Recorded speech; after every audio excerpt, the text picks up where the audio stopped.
From the JAMA Network, this is JAMA Author Interviews. Conversations with authors exploring the latest clinical research, reviews, and opinion featured in JAMA. Hello, and welcome to this edition of the JAMA Author Interviews podcast. I'm Dr. Linda Brubaker, JAMA Deputy Editor, and I will be your host today. I'm excited to be speaking with Dr. Julie Byerley, who is the President and Dean of the Geisinger Commonwealth School of Medicine and the Executive Vice President and Chief Academic Officer at Geisinger. Today we'll be discussing their recent publication entitled, Where Are All the Pediatricians?, that she co-published with her co-authors Drs. Jordan and Rao. Welcome, Dr. Byerley. Thank you. It's a pleasure to be with you. You began your piece with this sentence: think of the child you love most in the world. Would you be okay if you could not find a pediatrician or a pediatrician specialist for them if they really needed it? What a compelling start. And why did you decide to write this piece now? We are very concerned about the pediatrics workforce, especially this year, given the match result. The pediatric workforce has been concerning to most of us in the pediatric realm for the last several years, as we've noticed a shortened supply of pediatric subspecialists at the greatest extent, but also general pediatricians as well. We also realize that certainly writing for JAMA, we have access to mostly health professional readers, and most of us don't even question whether or not we will have access to pediatricians for children that we love, because we work around and with them. However, that assumption is not one that we can rest on our laurels about, because pediatric subspecialists are in desperately short supply, and the forecast for the future workforce is even more concerning.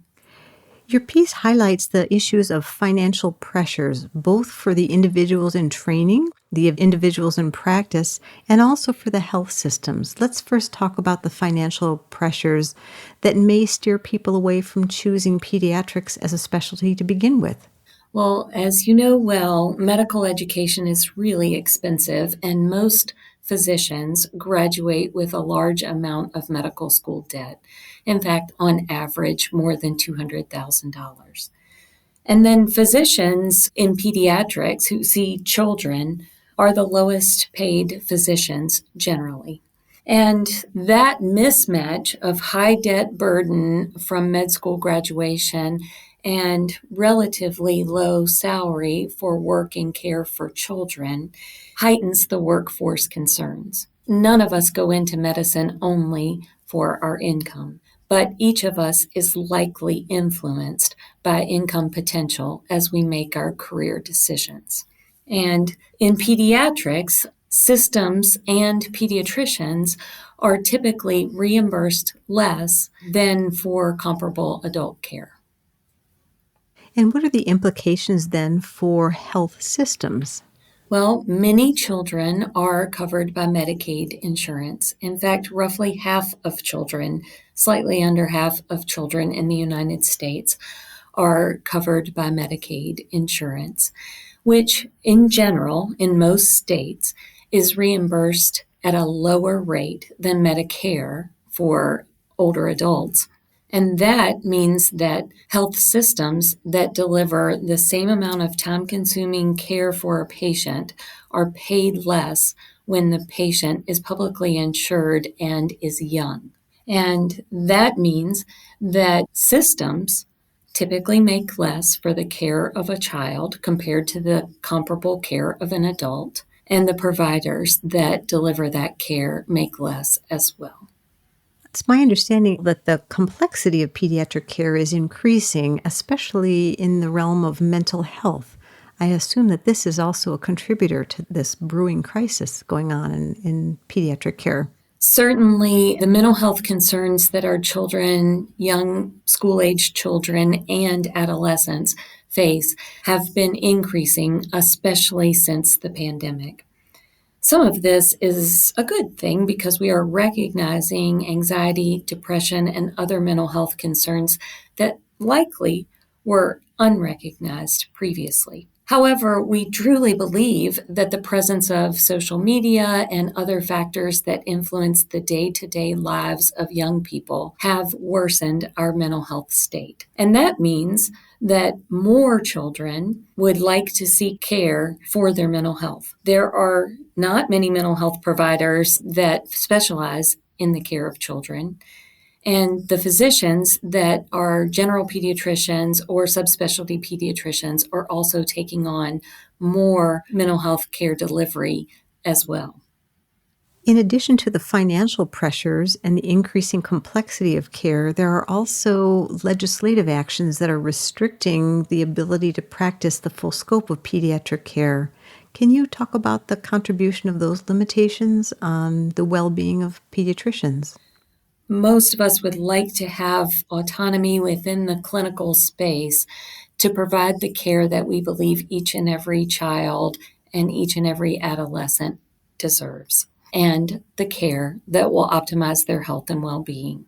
And there have been recent limitations placed on some of the conversations and some of the care delivery that can be provided, especially for adolescents in some states. And that limitation of the highest quality care delivery for pediatricians to provide for our patients is another source of concern for the future workforce.